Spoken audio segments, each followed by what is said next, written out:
Assalamualaikum to everyone. I hope you all are doing well. It's me, Dr. Mansha Lohana. Today I am here to explain the integral root of administration.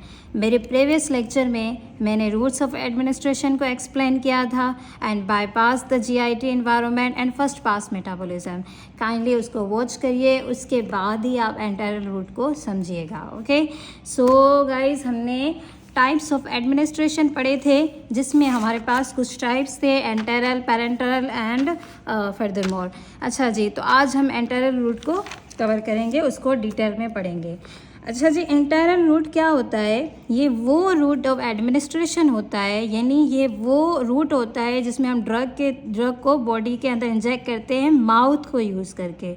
यानी जब हमारा root mouth हो, यानी हम अपनी drug को mouth के through जो है माउथ को यूज़ करके माउथ के थ्रू हम बॉडी के अंदर अपनी ड्रग को इंजेक्ट कर रहे हैं, उस रूट को जो है हम एंटेरल रूट कहते हैं.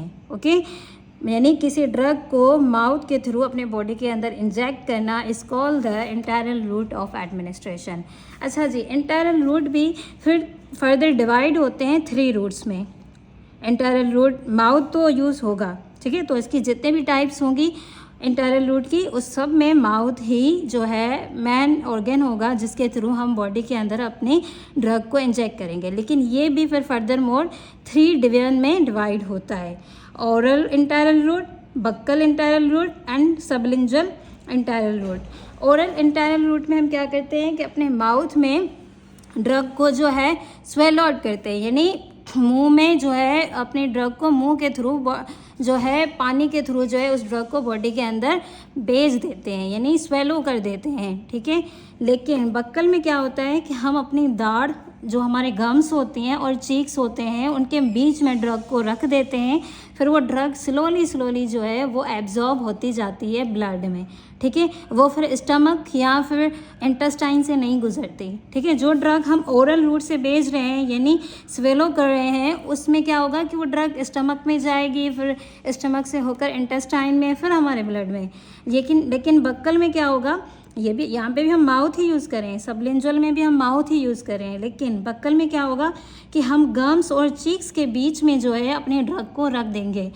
ये जो है ना, ज़्यादातर ये रूट जो है ना, डेंटिस्ट जो होते हैं डॉक्टर्स, वो इस रूट को यूज़ करते हैं. तो वो क्या करते हैं कि अपने चीक्स और गम्स के बीच में जो है ड्रग को रख देते हैं, फिर उनकी ड्रग जो है स्लोली जो है वो रिलीज़ होती जाती है. ठीक है, तीसरा रूट कौन सा है इंटरनल? Sublingual internal root. इसमें क्या होता है कि जो हमारी ज़बान होती है, हमारी टंग होती है, उसके नीचे हम ड्रग को रख देते हैं, फिर वो ड्रग स्लोली जो है ब्लड में एब्जॉर्ब हो जाती है. सिमिलर टू द बक्कल और रूट, सबलिंगुअल भी जो है वो इंटेस्टाइन और स्टमक से नहीं गुजरती. सबलिंगुअल रूट में भी अगर ड्रग को हम रखेंगे तो माउथ तो यूज़ होगा, टंग के नीचे रखेंगे, लेकिन ये डायरेक्टली ब्लड में जो है एब्जॉर्ब हो जाएगी. इसको स्टमक या इंटेस्टाइन के एनवायरनमेंट से नहीं गुजरना होता. ठीक है, तो अब इनको जो है हम थोड़ा सा डिटेल में पढ़ेंगे. तो हमने क्या पढ़ा कि इंटरनल रूट जो है वो फर्दर मोर 3 डिवीजन्स में डिवाइड होता है. इसमें जो है माउथ ही यूज़ किया जाता है ड्रग को बॉडी के अंदर इंजेक्ट करने के लिए. लेकिन ओरल में क्या होता है कि माउथ में हम ड्रग को रख के पूरा बॉडी के अंदर इंजेक्ट कर देते हैं, जो स्टमक के पास भेज देते हैं. बक्कल में क्या होता है कि हम गम्स और चीज़ के बीच में ड्रग को रख देते हैं, जो कि स्लोली रिलीज़ होती जाती है. और सबलिंगुअल में जो है हम ज़बान के नीचे जो है ड्रग को रख देते हैं और वहाँ पे ड्रग जो है ब्लड में एब्जॉर्ब होती जाती है. ठीक है, अच्छा जी, अब आते हैं ओरल रूट पे. ठीक है, तो ओरल रूट क्या है? ये कि सेल्फ एडमिनिस्ट्रेशन रूट होता है, इजी मेथड होता है ड्रग को अटैक करने के लिए. इसमें आपको किसी नर्स या किसी एक्सपर्ट की नीड नहीं पड़ती. जैसे कि इंजेक्शन्स लगाने के लिए हमें कोई एक्सपर्ट चाहिए जो कि इंजेक्शन्स को लगाना आता हो, उसे किसी को नर्स चाहिए किसी ड्रग के लिए. लेकिन ओरल रूट ये एक सेल्फ एडमिनिस्ट्रेशन होती है, रूट होता है जिसमें इजीली पेशेंट जो है खुद ही ड्रग को बॉडी के अंदर इंजेक्ट कर देता है. ठीक है, और ये कन्वीनियंट मेथड होता है. लेकिन मतलब इसमें जो है ना, हमें कोई मसला नहीं है कि जैसे कि रेक्टम कन्वीनियंट मेथड नहीं है, जो है ना पेशेंट्स जो है इतराते हैं, एतराज़ करते हैं, लेकिन इसमें किसी को एतराज़ नहीं होता है. ठीक है, तो ये फ़ायदे होते हैं इंटरनल रूट के. लेकिन ओरल रूट क्या है कि इसमें सेल्फ एडमिनिस्ट्रेशन ईजी हो जाती है किसी एक्सपर्ट की ज़रूरत नहीं पड़ती है। और जो है ओवरडोज होता है ना, अगर कोई ड्रग मैंने ज़्यादा खा ली है, गलती से मैं भूल गई, मैंने एक बार खा ली फिर दूसरी बार भी खा ली, तो उसका ओवरडोज जो है ना वो हम ओवरकम कर सकते हैं थ्रू एंटीडोट्स, सही है। लेकिन अगर वही ड्रग जो है मैंने किसी और रूट के थ्रू बॉडी के अंदर ले ली है, जैसे कि इंजेक्शंस के थ्रू बॉडी के अंदर मैंने वो ड्रग भेज दिए, उसको मैं ओवरकम नहीं कर सकती। अगर वो ओवरडोज गई तो गई, सही है, तो उसको अब ओवरकम नहीं किया जा सकता, पेशेंट को कुछ भी हो सकता है। लेकिन ओरल रूट ये एक ऐसा रूट होता है जिसमें अगर ड्रग का ओवरडोज भी हो गया ना, तो हम एंटीडोट को इंटेक करके उस ड्रग को ओवरकम कर सकते हैं, उस ओवरडोज को ओवरकम कर सकते हैं, क्योंकि वो अभी तक ब्लड में नहीं पहुंचती। ओरल रूट से जो ड्रग जाती है ना, उनको ब्लड में पहुंचने के लिए थोड़ा सा टाइम चाहिए होता है, तो तब तक हम अपने ओवरडोज को एंटीडोट के थ्रू जो है वापस जो है ओवरकम कर सकते हैं, ठीक है। जैसे कि अगर किसी के बॉडी के अंदर जहर चला जाता है ना, तो एंटीडोट होता है एक चारकोल, सही है, उसको इंटेक करवा के फिर उस जहर को ओवरकम किया जाता है। इस तरह से ड्रग्स भी कुछ टॉक्सिसिटी प्रोड्यूस करती हैं अगर उनका ओवरडोज हो गया, ठीक है। तो ये ओरल रूट के कुछ एडवांटेजेस होते हैं। अच्छा जी, तो इंटरकॉटेड प्रिपरेशंस क्या होती हैं और एक्सटेंड रिलीज प्रिपरेशंस क्या होती हैं। जैसे कि ओरल रूट के कुछ एडवांटेजेस हैं ना, तो उसके कुछ कॉम्प्लिकेशंस भी हैं। कॉम्प्लिकेशंस क्या हैं कि कुछ ड्रग जो है वो स्टमक एसिड, ओरल रूट से जो भी ड्रग खाएंगे ना वो लाजमी स्टमक से गुजरेगी, ठीक है। तो कॉम्प्लिकेशंस ये हैं कि जब ड्रग स्टमक से गुजरती है तो स्टमक में लो गैस्ट्रिक पीएच होती है, वहाँ पे एसिडिक इन्वायरमेंट होता है क्योंकि वहाँ पे HCl है, सही है। तो वो क्या करता है, ड्रग्स को इनएक्टिवेट कर देता है। ये एक मसला है ओरल रूट का। उसके अलावा जो कुछ ड्रग्स जो हैं वो स्टमक को भी बहुत ज़्यादा नुकसान पहुंचा देती हैं। उनकी कंपोजिशन ऐसी होती है कि वो स्टमक की जो है म्यूकस मेम्ब्रेन को डैमेज कर देती हैं, सही है। तो ये कुछ कॉम्प्लिकेशंस हैं ओरल रूट की। तो इनको टैकल करने के लिए, इनको जो है सॉल्व करने के लिए फार्मासिस्ट ने कुछ न्यू टेक्निक्स जो है वो अप्लाई किए हैं, ठीक है। उसमें क्या आता है, intercoated preparations and extend release preparations, okay. सबसे पहले पढ़ते हैं what is intercoated preparations. Intercoated preparations को आप यहाँ पे अभी ड्रग कह दें, ठीक है। प्रिपरेशंस मीन्स ड्रग्स, ठीक है। तो ये ऐसी ड्रग्स होती हैं इंटरकॉटेड प्रिपरेशंस, यानी ये वो ड्रग्स होती हैं जिनके ऊपर एक ऐसा कवर बनाया जाता है, एक ऐसा कोट बनाया जाता है, एक ऐसा इन्वलप बनाया जाता है कि वो स्टमक में, यानी ये ड्रग मैंने ओरल रूट से ली, ये स्टमक तक पहुंची, तो ये वहाँ पे जाके जो है ना, ये ड्रग जो है ना वो इस कोट में प्रोटेक्ट रहेगी, सही है। ये कोट जो है, ये इन्वेलप जो है, या आप कह दें कि ये जो कवर है वो इस ड्रग को, जो इसके अंदर ड्रग रखी है ना, जो कि स्टमक में जाके इनएक्टिवेट हो जाती है, वो ड्रग इसमें प्रोटेक्ट रहती है, ठीक है। ये कोट जो है वो इस ड्रग को स्टमक में रिलीज़ नहीं होने देता, यानी स्टमक में जो है इसको डिज़ोल्व नहीं होने देता ये कवर। ये जो कवर होता है ना, इंटरकॉटेड प्रिपरेशंस का जो एक कवर होता है, ये एसिडिक रेजिस्टेंट होता है, यानी एसिड से नहीं डिज़ोल्व हो सकता। ये जो है अल्कलाइन एनवायरनमेंट में डिज़ोल्व होगा।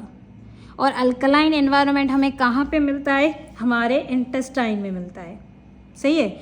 यानी इंटरकॉटेड प्रिपरेशंस क्या हैं, ये इंटरकॉटिंग इज़ अ केमिकल एनवेलप, एक केमिकल एनवेलप होता है, एक कवर होता है जो इस ड्रग को प्रोटेक्ट करके रखता है, किससे, एसिडिक एनवायरनमेंट ऑफ स्टमक के एसिड से इस ड्रग को जो है ये कवर प्रोटेक्ट करके रखता है, ठीक है। तो इसको डिज़ोल्व नहीं होने देता इस ड्रग को स्टमक में, ये वाला कवर, इंटरकॉटेड कवर, ठीक है। लेकिन अब ये ड्रग डिज़ोल्व तो होनी है ना, रिलीज़ होगी तभी तो हमें इफ़ेक्ट मिलेगा ब्लड में जाके। तो ये ड्रग जो है ना, ये जो कोट है ना, ये फिर स्टमक को पास करके इंटेस्टाइन में जाके वहाँ पे डिज़ोल्व होता है, इंटेस्टाइन में, क्योंकि ये एसिडिक नहीं होता है, यहाँ पे ड्रग इनएक्टिवेट नहीं होती है, तो ये जाके यहाँ पे रिलीज़ होगी पूरी, फिर ब्लड में जाएगी, सही है। तो यहाँ से ये एक मसला हल हो गया कि इनएक्टिवेट ड्रग जो है ना इनएक्टिवेट नहीं होगी, एसिडिक इन्वायरमेंट ऑफ स्टमक में। सही है। अब ये इसमें हम पढ़ते हैं कि क्या है, intercoating is a chemical envelope that protects drug from stomach acid. सही है। ये जो इंटरकोट है, ये जो कवर है, वो डिज़ोल्व नहीं होता एसिडिक एनवायरनमेंट ऑफ स्टमक में, तो उस वजह से ड्रग भी हमारी सेफ रहती है, प्रोटेक्टेड रहती है। लेकिन ये जो इंटरकोट है वो अल्कलाइन जो पीएच है ना इंटेस्टाइन की, उसमें डिज़ोल्व होता है, वहाँ पे हमारी ड्रग को रिलीज़ करता है और हमें जो है इफेक्ट मिलता है। ठीक है। फॉर एग्जांपल जो राइजेक कैप्सूल्स आती हैं ना, राइजेक ओमेपेराजोल कैप्सूल्स, उसमें जो कवर होता है ना वो इंट्राकोटेड कवर होता है। सही है। क्योंकि ओमेपेराजोल जो है ना एक ऐसी ड्रग है, राइजेक एक ऐसी ड्रग है जो स्टमक में जाके डैमेज हो जाती है, इनएक्टिवेट हो जाती है। तो ये जो है ना कवर, ये उसको प्रोटेक्ट करता है और जो है ना उसको नुकसान, इस ड्रग को डीएक्टिवेट नहीं होने देता। ठीक है। उसके बाद हमारे पास आती है एस्प्रिन। ये एक ऐसी ड्रग है जो कि हमारे स्टमक को ख़राब करती है, तो इसमें भी ये इंटरकोटेड की जाती है कि ये स्टमक में डिज़ोल्व ना हो ताकि हमारे स्टमक को नुकसान ना पहुँचाए। ओके। अच्छा जी, तो दूसरी ओरल प्रिपरेशंस कौन सी बनाई गई हैं? Extended release preparations. ये तो हमने इंटरकोटेड प्रिपरेशंस पढ़ ली। ये बनाने का मकसद क्या था कि ड्रग जो है वो स्टमक एसिड में जाके डीएक्टिवेट ना हो और स्टमक को भी जो है डैमेज ना करे। ठीक है। उसके लिए इंटरकोटेड प्रिपरेशंस बनाई गई थी। अब हमारे पास आती हैं एक्सटेंडेड रिलीज प्रिपरेशंस। ठीक है।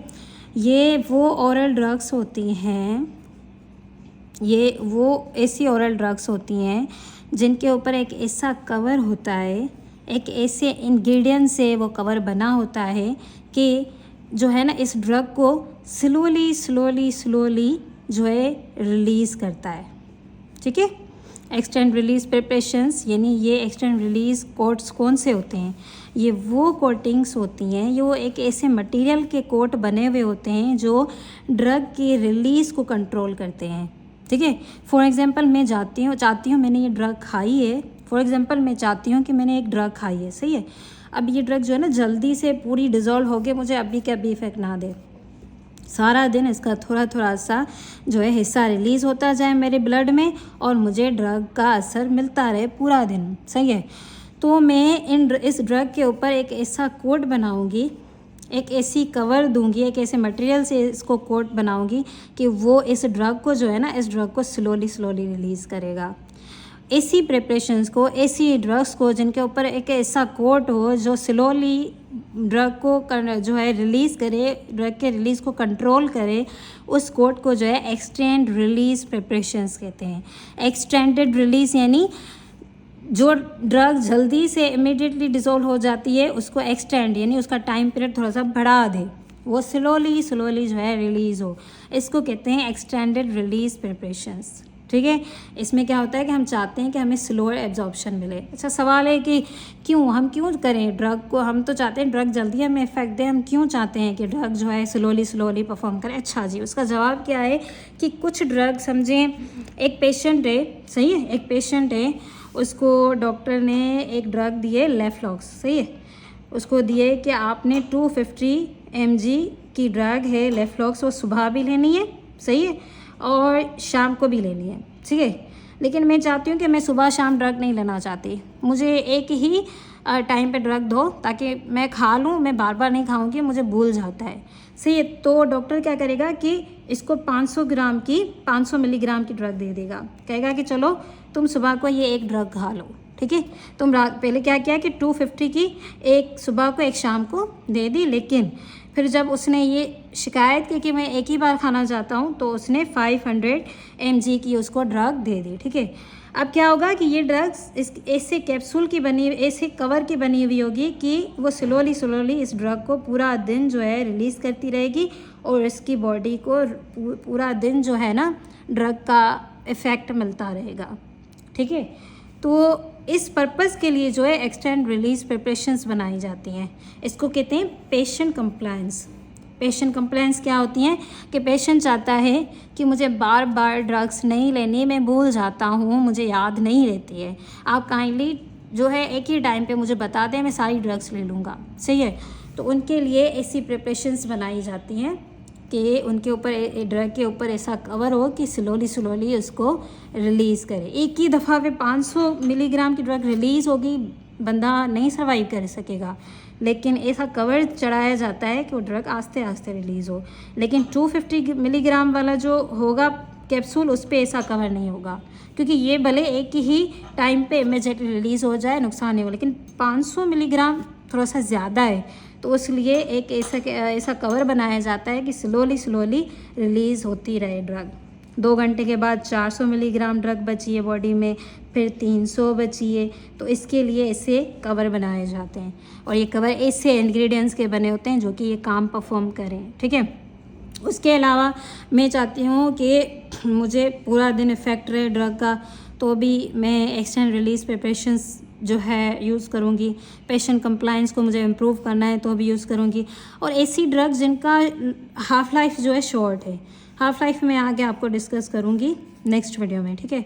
हाफ़ लाइफ क्या होता है, एक ड्रग जल्दी ख़त्म हो जाए, मुझे अभी तक उसका प्रॉपर इफ़ेक्ट भी नहीं मिला, लेकिन वो जल्दी बॉडी में ख़त्म हो जाए, सही मेटाबोलाइज हो जाए, तो जो है ना, मैं ऐसी ड्रग्स को जो है जिसका हाफ़ लाइफ जो है ना शॉर्ट है, उनको भी मैं एक्सटेंड रिलीज़ प्रिपरेशंस में बनाऊंगी। लेकिन ये मतलब उनके ऊपर ऐसा कवर लगा दूंगी कि वो ड्रग जल्दी ख़त्म ना हो, ठीक है। जल्दी ख़त्म नहीं, सॉरी, मतलब वो ड्रग में ज़्यादा क्वांटिटी में बॉडी के अंदर इंजेक्ट कर सकूं, सही है। देखिए, अच्छा जी, देखिए यहाँ पे एक एग्जांपल है ओरल मॉर्फिन। ओरल मॉर्फिन ये एक ड्रग है जिसकी हाफ़ लाइफ है 2 to 4 आवर्स। मैंने बॉडी के अंदर ली, लेकिन 2 से लेकर 4 घंटों में इसका इफ़ेक्ट ख़त्म हो गया। ये ड्रग ही मेरे बॉडी के अंदर ख़त्म हो गई, एलिमिनेट हो गई, असर भी मिल गया। लेकिन मैं चाहती हूँ कि इस ड्रग का पूरा दिन मेरे बॉडी के अंदर इफ़ेक्ट रहे, ठीक है। तो जो है ना, मैं क्या करूँगी, इसको एक्सटेंड रिलीज़ प्रिपरेशंस इसकी बना दूँगी, ठीक है। अब मैं चाहती हूँ मेरे बॉडी के अंदर पूरा दिन इफ़ेक्ट रहे, 2 से 4 घंटे नहीं, पूरा दिन। तो डॉक्टर कहेगा कि 6 दफ़ा खाओ दिन में, ताकि तुम्हें पूरा दिन जो है ना इफ़ेक्ट मिलता रहे, तुम्हें पेन रिलीफ होता रहे, ठीक है। लेकिन 6 टाइम सुबह शाम दिन रात कौन टैबलेट्स खाएगा? तो उनके लिए हम एक्सटेंड रिलीज़ प्रिपरेशंस बनाते हैं कि 6 टाइम की जो टैबलेट्स होंगी ना, उनको हम 2 टैबलेट्स के अंदर जो है ना कवर कर देंगे, और ऊपर से ये कोट लगा देंगे। फिर आस्ते आस्ते वो ड्रग रिलीज़ होती रहेगी, और जो है मुझे पूरा दिन इफ़ेक्ट मिलता रहेगा, और मुझे 6 दफ़ा टैबलेट खाने की ज़रूरत भी नहीं पड़ेगी, ठीक है। सेम इसी तरह ही कि ज़्यादा जो है ना अमाउंट ऑफ ड्रग का इस कोट के अंदर हम रख देंगे कि बॉडी के अंदर स्लोली रिलीज़ होता रहे, ठीक है। तो एक्सटेंड रिलीज़ प्रिपरेशंस का मकसद ये होता है, ये पर्पज़ होता है। मुझे प्रोलॉन्ग ड्यूरेशन ऑफ एक्शन चाहिए, पेशेंट कंप्लाइंस मेरी इम्प्रूव हो जाएं, शॉर्ट हाफ लाइफ जो ड्रग्स हैं उनको मुझे बार बार ना लेना पड़े, ठीक है। तो ये थी एक्सटेंड रिलीज़ प्रिपरेशंस, ये थी इंट्राकॉटेड प्रिपरेशंस, और यहाँ पे हमारा इंटरनल रूट अभी ख़त्म नहीं होता, ये हमने ओरल रूट पढ़ा है। ये दोनों प्रिपरेशंस ओरल रूट के हैं, जिसमें हम ड्रग जो है स्टमक के अंदर भेज देते हैं, ठीक है। अब यहाँ पे हमारे आती हैं बक्कल और सबलिंगुअल, सही है। बक्कल में क्या है, मैंने आपको पहले बताया कि चीक्स और गम्स के बीच में हम ड्रग को रखते हैं, और सबलिंगुअल में क्या होता है कि हम ड्रग को जो है अपनी ज़ुबान के नीचे जो है ना रख देते हैं। अब ये ड्रग जो होती है ना, इनके फ़ायदे हैं, ये रूट्स जो है ना, ये रूट्स इनके फ़ायदे हैं। क्या फ़ायदे हैं? ईजीली एडमिनिस्ट्रेशन हो जाती है, इनके लिए कोई हमें एक्सपर्ट नहीं चाहिए, कोई नर्स नहीं चाहिए, ठीक है। उसके अलावा इनका फ़ायदा क्या है कि रैपिड एब्जॉर्प्शन। क्यों रैपिड एब्जॉर्प्शन?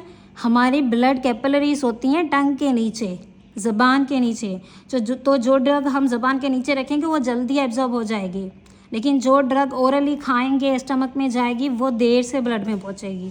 और जो ड्रग बक्कल है, यानी जो ड्रग बक्कल रूट से खाएंगे, जो चीक्स और गम्स के बीच में रखेंगे, तो चीक्स और गम्स के बीच में भी जो है ना हमें वो है, क्या है, ब्लड कैपिलरीज है, सही है। तो वहाँ पे भी रैपिड एब्जॉर्प्शन हो जाएगी ड्रग की। तो ये 2 इसके फ़ायदे हैं। तीसरा क्या है कि ये गैस्ट्रोइंटेस्टाइनल ट्रैक्ट से नहीं गुजरती हैं। पढ़ाया था ना मैंने कि ये हार्श एसिडिक एनवायरनमेंट होता है, तो इनको यहाँ से नहीं गुजरना पड़ता, ये भी इनका फ़ायदा है इस रूट का। उसके अलावा जो है फर्स्ट पास मेटाबॉलिज्म को भी अवॉइड करते हैं ये, ठीक है, तो ये भी इसका फ़ायदा है। अच्छा जी, बाईपास और फर्स्ट पास मेटाबॉलिज्म मैंने अपने प्रीवियस लेक्चर में समझा दिए थे, यहाँ पे मैंने इसलिए लिखे ताकि आपको फिर से कन्फ्यूजन ना हो, ठीक है। तो अच्छा जी, तो ये था आज का हमारा लेक्चर जिसमें हमने इंटरनल रूट को कवर किया, उसके 3 टाइप्स को कवर किया। अब हम मिलेंगे एक नेक्स्ट वीडियो में जिसमें जो है हम पैरेंटल रूट को कवर करेंगे और इसके साथ जो हमारी दूसरी रूट्स हैं उसको भी जो है हम फर्दर मोर कवर कर लेंगे। अच्छा जी, thank you so much for watching my video. Kindly मेरे चैनल को सब्सक्राइब करें, शेयर करें, लाइक करें और बेल आइकन को दबाना बिल्कुल भी मत भूलिएगा। Thank you so much. अब मैं आपको दूसरी वीडियो में मिलूँगी विद न्यू लेक्चर। अभी के लिए टाटा, बाय बाय।